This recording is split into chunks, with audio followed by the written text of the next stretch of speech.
Welcome to Discover Indie Film.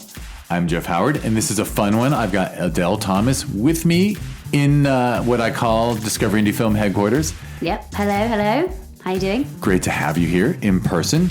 Nice to have one on Zoom. I don't have to give the Zoom disclaimer that don't blame us for audio quality. Exactly. Damn, if our audio quality is bad, it's our fault. This is true. Yeah. Actually, not our fault. At My least we're fault. in person. So. You're here using my microphone and my laptop, so it's totally my fault if we sound shitty. But let me say that Adele is here because we just did a great interview about her career and her life and her film She, and she won was at the Sherman Oaks Film Festival in 2020, took home the award for Best Music Video, although it definitely could have gotten the award for, I don't think we had Our House Experimental, maybe we did back then, and dance film, but it's a dance film and a music video and an art film, and she won the Grand Jury Prize for Best Music Video. It won the Filmmakers Award for Outstanding Performance by an Individual for Adele's performer and dancer Kennedy Knopf, and also got your cinematographer the award for Outstanding Cinematography, Julie Kim. Yeah, Julie Kim. Wonderful. So you brought all these talented people together, and no one. I'm sure you didn't sit down and make She because you want to get awards. No. From. But it doesn't suck to get them either. Oh, it doesn't. Definitely doesn't. There's definitely some gratification there. For sure. What a great film festival you guys host. So. Oh, thank you. Did you get to watch? By the way, we didn't talk about that, but did you that was virtual? So yeah, got to see a lot of stuff. There was a lot of cool. Yeah, we have this weird thing where we just care about quality. It's horrible to not be commercially focused because Yeah. It breaks my heart a little when the theater's kind of empty and I'm like, man, these are great films. Yeah. But we refuse to program bad films with local support. Yeah. Thank you. Because that's how it should be. And in a slap in the face, we didn't talk about this, but because your festival experience was virtual mostly. Yeah. But when you go to a festival and your beautiful film is in a block of 8 and 6 out of 8 suck, it kind of is a downer. Yeah, it's like, how can you be proud now if you're if you're aware that these people have either don't care? I don't know.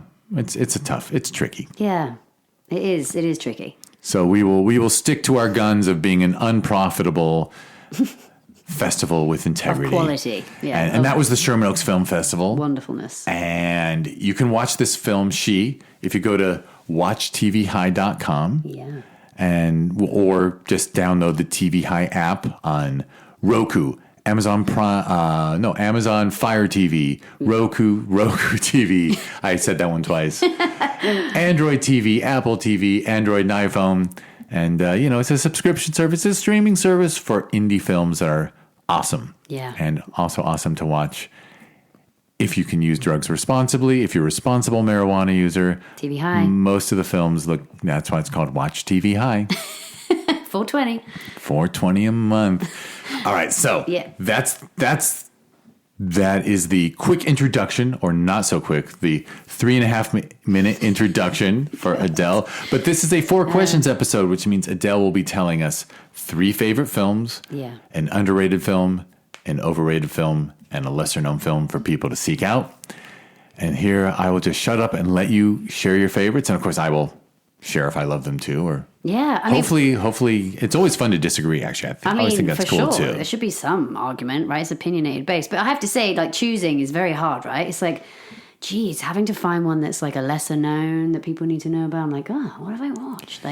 Do a bit of research into that stuff, It is tricky. Because nowadays we don't watch things over and over again like we used to. Remember when we had DVD players and DVDs galore and you would watch the same 5-6 movies? And or you'd go to the video store and you'd be trying to pick a film for the night and you'd be hopefully it was 2 for 1 night or something. You'd be you know what? God. I feel like bringing that one home again. Yeah. Yeah, we used to do multiple and you would... Because you want to see it again. Now it's different. It's and when you see something 3-4 times, it changes. Different. Exactly. But now we're only watching things once, and we're like, "That was a brilliant movie," and then it goes to the back of your mind, and goodbye. It's true. So I had to really think. It is. No, it's a saying huge, a lot. it's challenging. And that's why I try to change the language to 3 favorites. So it's not like, it's not the 3 best films ever made. It's not like flexing how good your taste is. Just like 3 things you love. Just, yeah. Which my taste is pretty embarrassing. No. So my top 3 all-time faves, I have to say I am a Harry Potter fan. Okay. So the franchise was... I'm giving her multiple thumbs up. Yeah, see? But out of the 7 films, I think my favorite was The Prisoner of Azkaban by Alfonso Cuarón, I think his name. Yeah, Cuarón. How amazing that the guy who has made so many amazing... This director who made one of my favorites, Children of Men, has a Harry Potter film under his belt. It's insane. Thank God he got that paycheck. Mm-hmm. That's the one with Gary Oldman, right? That's the one. Yeah, that's what makes it so amazing.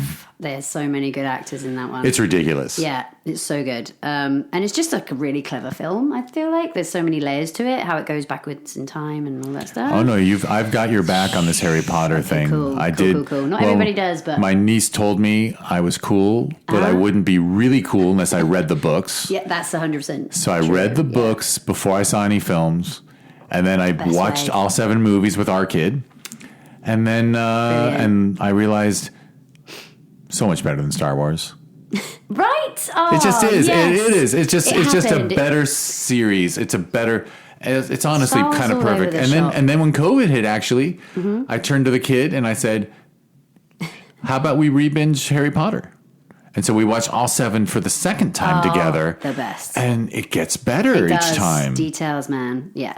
Details in the story and the characters. I mean, those books just in themselves were amazing. So the fact that they managed to portray it into the film so well, it's brilliant. I have to admit, it was much better to watch all the films again a couple years after I'd read them instead of right after. Because right after you read the books, you get attached to the book. And you're like, I always, especially she did things with class, right? Yeah. Like language. And I'm like, I would always say to the kid, I'm like, "Hello, Harry," because that's how Hagrid spoke in the book. But then, he's less lower British class in the films, right? He's still Cornish. I think he's Cornish. Yeah, Cornish. Yeah, but like it's less extreme. I think the accents. I mean, it's obviously it's a very class oriented culture. So I love how she incorporated that. I think most Americans miss it. I mean, and I can relate, right? And I think for me as well, watching those films is very, what's the word? Like, it takes me back to my own childhood. I had to wear school uniform, everybody, but the magic is just another level. So definitely that's up there on some of my top faves. Wonderful. Watching. Another one would be Thelma and Louise by Ridley Scott. I just love a buddy movie. Obviously, being a bit of a feminist, I love it. There's women on the road and excellent movie, adventure movie. And one of the best screenplays ever written. Yeah. Like I actually read a book about that script and, it's perfect story structure, perfect storytelling. Yeah. Yeah. Absolute class. And thank God there's something to be said for tragedy. Yeah. Where there's an ending that doesn't leave open. Yeah. And yet it's beautiful. I do love the ending, I have to say. And I watched it recently, last year when my mum came to visit from England. We were doing a road trip, so we watched that as a little awesome thing to do together. And we did feel like Thelma and Louise on the road. It's quite funny. And then I was kind of stuck between these two. I really loved Interstellar. You can do 2 if you want. Okay, I'll tell you the other one too. I really loved Interstellar by Christopher Nolan. I really I love a good sci-fi type movie. This one to me just felt really quite deep with the quantum physics aspect. And then the soundtrack with Hans Zimmer. Like, I listen to Hans Zimmer to do when I write because it just gets me in this like crazy space. So that movie sort of blew my mind. And I was going to say Big Fish because epic movie. I've always said Big Fish is one of my favorite movies. My granddad was basically Big Fish. He was this guy, the storytelling thing. Like, he was this guy that would make elaborate stories and tell us stuff. Like, I thought he had a rubber ear, wooden leg, and a glass eye for years as a kid because he told me that he'd lost them all in the war, which he hadn't. So Big Fish with Ewan McGregor. I mean, brilliant. Why am I blanking? Why am I blanking on the lead? Ewan McGregor. The father. Oh God. He was also in Miller's Crossing. Jesus. Oh, I know his name. I can see his face right now. But anyhow, Yeah. I think Big Fish is just one of the, I agree with you. Classic Tim Burton movie, And right? I also, the more I cry during the credits, like I think that's a film that I wept throughout the entire credits. Oh, 100%. Yeah. Very touching movie. Because it's beautiful. Yeah. Yeah, it's not sad. I cry at beauty, not sadness. Just gutting sadness, yeah. Although I guess it is a bit sad too. I mean, yeah, there are parts, but it's just something that's very, the way that it's done is just so brilliant. It's a beautiful, and how wonderful that Tim Burton read that script and said, I want to do this. Yeah, it must have triggered something for him. Yeah. Yeah. Because it's relevant. Like, we all have that. Yeah, it's not fantastical. Yeah, no, I think Tim Burton, even though he has a huge devoted fan base, I think he's underrated as a filmmaker. This is true, actually, in comparison to some others, for sure. I think that Miss Peregrine is like one of the greatest films. Anyhow. Yeah. Wonderful list of four favorites. Yeah, sorry about that. Thank you. Interstellar, by the way. I love hearing Interstellar on there. I have to revisit it because I haven't seen it since I saw it in the theaters. Oh, yeah? You watched it in the theaters? I did. Good job. And when it came out, and I got to admit, it's not it's not one of my favorite Nolans. No. But there's something in it. Maybe I should revisit it. It's just, it can be maybe a little bit highbrow, I think, because of what happens when he disappears, right? That part there is very unique. And obviously Christopher Nolan's got some interest in like quantum physics and stuff because he was able to portray it in that movie pretty insane. It was pretty insane. I remember when it came Even out, now, like there was the articles about like the physicist, the astrophysicist who he would sit down with and go over like, how do we portray this black hole? How do we do this? How do we do that? Like, yeah, it is a bit of a university class of a film. Yeah, actually, yeah. And I'm sure Matthew McConaughey didn't understand any of it. Maybe Damon understood a little bit. No, maybe. No, but okay. You make me want to watch it again. Yeah, and I really liked him in that, actually, as an actor. And what was the other one? So we were going to do underrated. Underrated. I've got two again. Sorry. Fair enough. So have you ever watched Girl Interrupted? Yes. Yeah, with Winona Ryder and Jolie. Yeah, Angelina. I watched it again recently, and it just I love a movie that is based like this, like off the 60s, and she gets put into this mental institute, and the camaraderie that they have together, these women stuck in this place, and they break out, and I don't know. I just thought it was a really beautiful film, actually. One that I don't think too many people may have seen. Yeah, I think it did super well. Yeah, it was sort of big at the time, but I know it's also, I think Winona deserves props. Yeah. But I know she sort of became, people were mean. Yeah. About the fact that she did not really want to be a movie star, but she was a movie star. So yeah, I think that baggage carried through. And Angelina was the movie star at that point, even though she was a supporting character. Yeah. I don't know. A lot of people are mean to Winona. Thank God Stranger Things came along for her. It's true. It's not cool, man. And then the other one was Eternal Sunshine of a Spotless Mind, which is another mind bender. This is just I just think it's, I don't know, just completely surreal. But it could just be hugely appreciated among the filmmaking community, but that one is on. A lot of people put that one in their top 3. It's right up there, right? Because it's just might be the greatest love story ever told. I know, right? Pain and grief and what you would go through to not have it. It's insane. It's insane. And the love conquers all like concept. The fact that love can conquer a procedure where you erase someone from your memory and it can still survive. Yeah, exactly. Like that's actually a romance. Yeah, completely is. And I just think the visuals for it was insane. It just brilliant. Insane. And Jim Carrey just having a role like that too was. And Winslet's amazing in it, and Gondry, the director, and honestly, it's. I'm with you. It's Charlie Kaufman's best script. Yeah, brilliant. Yeah, Because it's not meta. There's no meta filmmaking stuff in it. No. It's not, Just I'm a tortured screenwriter. I've got to express how annoyed I am writing script after script. True. Yeah. It was still written when he just told stories. Mm-hmm. Yeah. Yeah, it's brilliant. Cool. So we agree on that one. We do. Although my quarrel is, I think it is not underrated. I think people love it. Yeah, you reckon? I don't know. But maybe it's because I live in this. I live in this dumb little world where everyone I meet is a filmmaker. Yeah, so no, they aren't. Yeah, I'm in a bubble. People have said to me that they didn't enjoy it at all. Yeah, I just think I think it's one of those ones that really it gets inside your head, and I think it's too real. It's like the emotion really seeps through, and for sure. And it's weird. It embraces the weird, right? And yeah, I guess.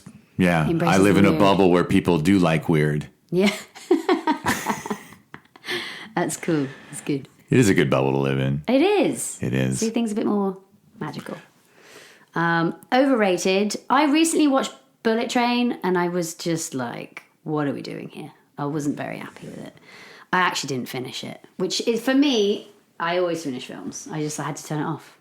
So I don't know what you have to say about that. Well, now we disagree. Yeah, you like the Bullet Train. There's too much going on. I don't even remember. All I know is that I saw it on holiday on a cruise ship. So, end of the day, you lay down in bed and you turn on the TV and whatever's on you watch. And that's how I saw Everything Everywhere All at Once and Bullet Train. Okay, everywhere. Yeah, that's and it was just a fun ride. Not a great film, but a fun ride. Not a great film, man. Not a great film. No. Okay. Lots of people went to watch it, I believe. But and the other one I was going to say, what did you think about the Hunger Games, actually? Because I never was a major fan. I felt like it was a massive thing. It's huge. And I just feel it was very overrated. I didn't feel much. Like, I did watch them, but I got your back on that. I would call it overrated, and here's my silly reason. Okay. I actually, especially with a teenager, like we have watched a lot of the stuff that's young adult based. Yeah. And that might be the worst. Right? Like it might have been the most popular, but the Maze Runner films are better, young adult fiction. Actually, I do prefer those too. Harry Potter's better. Like there's a lot of stuff for the young adults. Yeah, Maze Runner. Yeah. Ooh, maybe that if I ever do the 4 questions, Maze Runner will be my underrated. Yeah. Because I don't think people really acknowledge that those films are remarkable. Yeah. But I think that the Hunger Games got a lot of rap because she was a female hero. Yeah. And one of the maybe first types out there of but major... but the stories are pretty there's just dumb. not much going on. It's just like emotionally she seems so void of... loving, and I don't know, and that can be completely normal, but it's just also the emotional connection for me was not there through those movies, and the cartoonishness of it. Yeah, and I'm all about an analogy. Yeah, but like that analogy is pretty, Yeah, send a teenager to war and you get more food. Like, what is that analogy for? What exactly is it? Just for? I don't know. Dystopian something. But I don't know. I just didn't feel... I wasn't a super fan. Let's say that.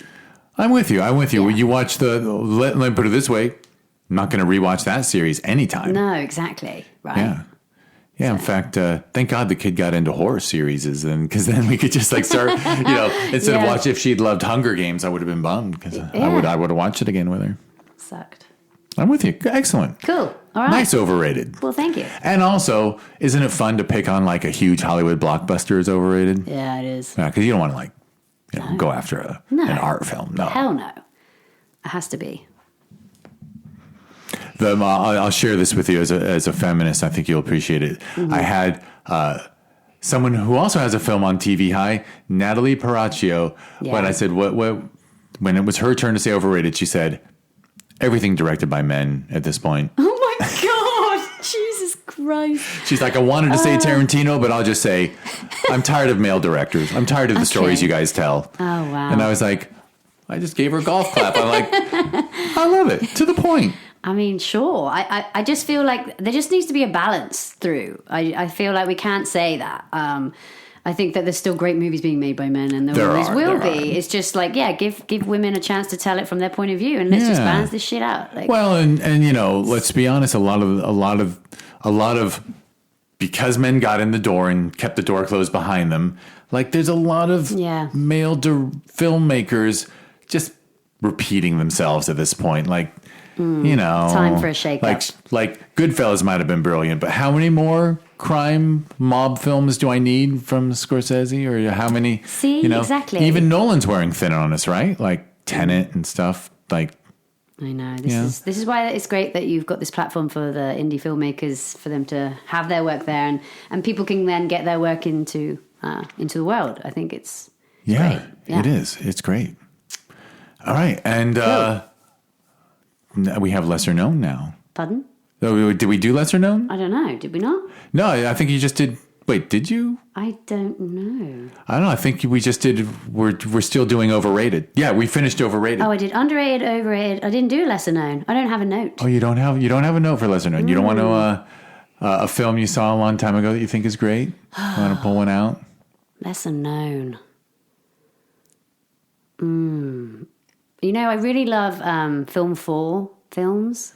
Do you ever watch many Film 4 films? Yeah, that's... There's probably something in that. Is that associated with BBC 4 or something? Yeah.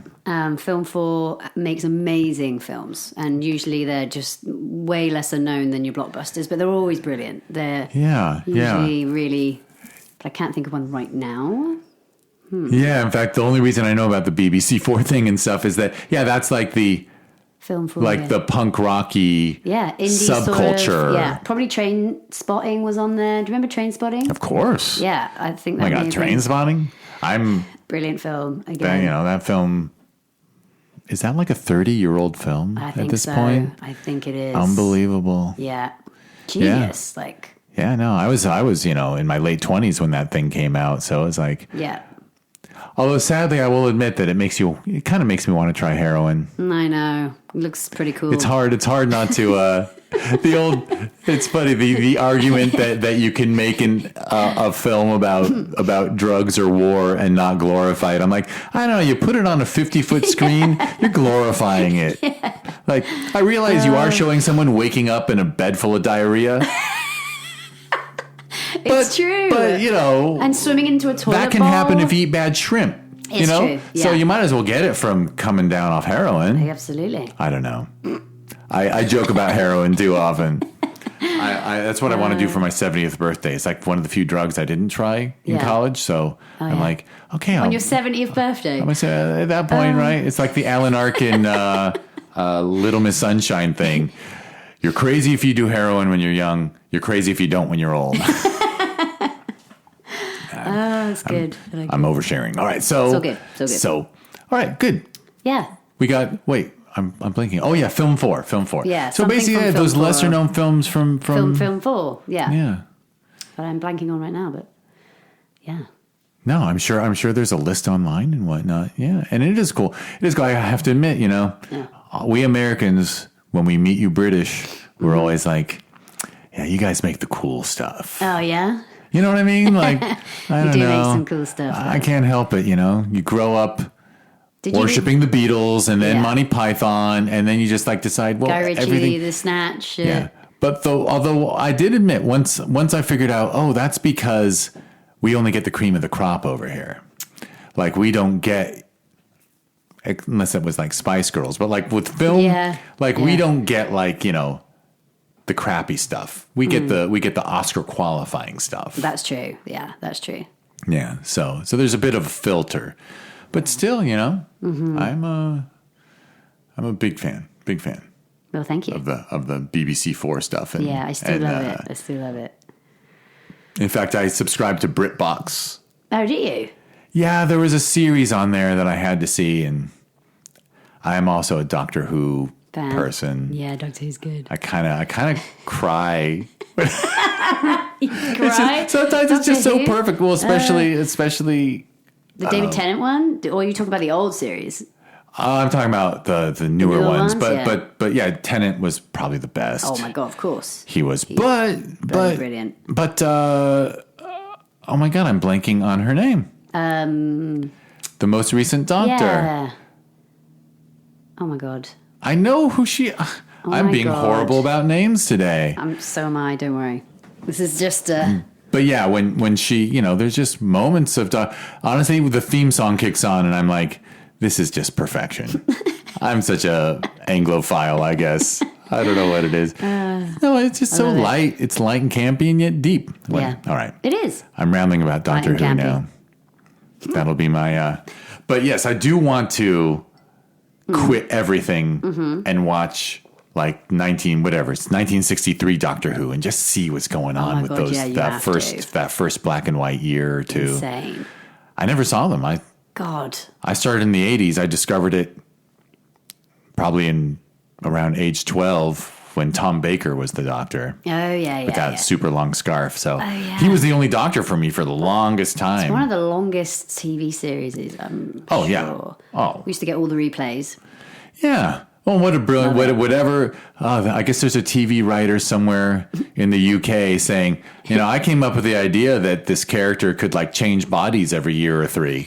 Yeah. Like talk about making a series, giving it legs. Yeah, I know. Like just being able to switch the lead actor every 3 years. And then finally we got a woman.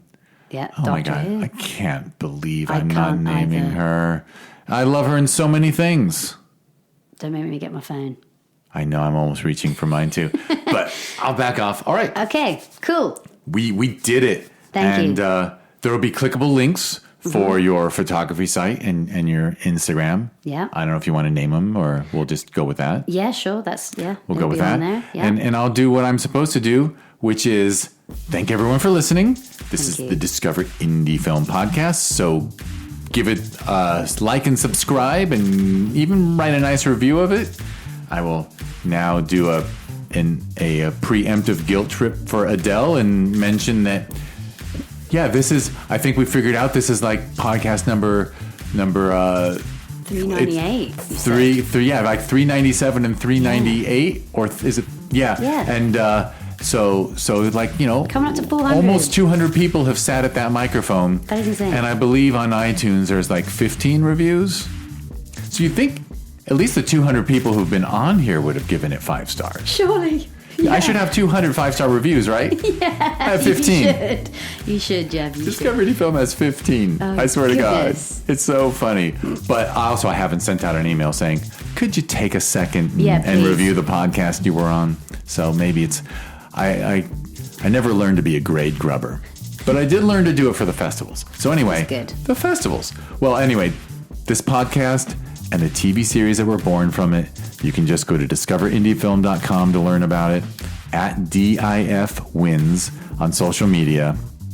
And that TV series I mentioned, just go to Amazon Prime Video, go to search, type in Discover Indie Film, and there will be 7 or 8 seasons of short films handpicked from the festival circuit.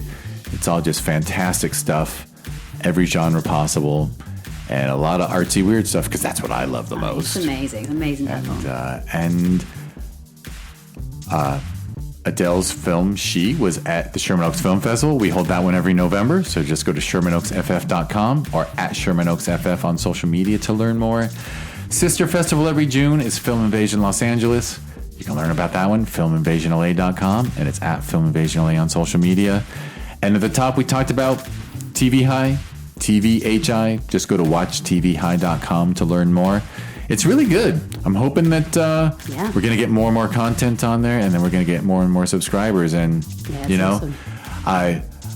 Shorter content. I'm not ashamed to say that our first quarter we give 50% of gross receipts to the filmmakers. Amazing. And the first quarter, everyone got a $21 check, and I was like, we're just getting started. We only have a couple hundred subscribers so far. And everyone was like, what are you talking about? Like, I never expected to get a check for this short film. Yeah. So getting $21 was like rad. And I'm like, bonus. I'm like, okay, cool. I was thinking, maybe I oversold it. But no. But that's with a couple hundred people. So man, if we get up to 10,000, 100,000 subscribers. Just have a home base for them. It's just home base. But hell, my hope is that, now I'm going to put it out in the ether, but let me knock on wood. Touch wood. But yeah, I'm hoping, maybe it'll be a platform that has enough subscribers that I can turn to you and say, your yoga idea. Yeah. Here's your guarantee. Here's what you'll get if you give it to us. And then you can be like, well, let's do it. X dollars per quarter if I shoot this and put it on TVHi. Just have to, 'Cause how could the yoga thing not be great to watch still? I mean, it'd be pretty good, high or not high, I think. Yeah. That's it. Everything is good. By the way, I'll say, like, TVHi was born from doing THC cinema at the Whitefire Theater, where on 420 we'd all get together and watch shorts that were great to watch high in a theater. Incredible. In a smoky theater. And I was like, Only in this idea, like, there's an avenue for it. I'm old enough that, I'm trying to accept that marijuana is legal now. If you're over 21. You're still trying to get that into your head. It still feels weird, I know, to me too. It's crazy. It was just... And like I said, I feel like I have to, make an excuse. Like, I'm not a stoner. I'm a productive human being. Yeah. But at night I'll pop an edible in my mouth, and then I can't find anything I like to watch on Netflix. So this TVHi was born. I love it. All right. Adele, thank you. Thank you. Thank you for having me. And thank you, everyone, for listening to me ramble about I was just rambling there for a minute. I know, I'm often ashamed of my outro. And now I've just given an excuse. All right. Thank you, everybody. Thank you, Adele. Thank you.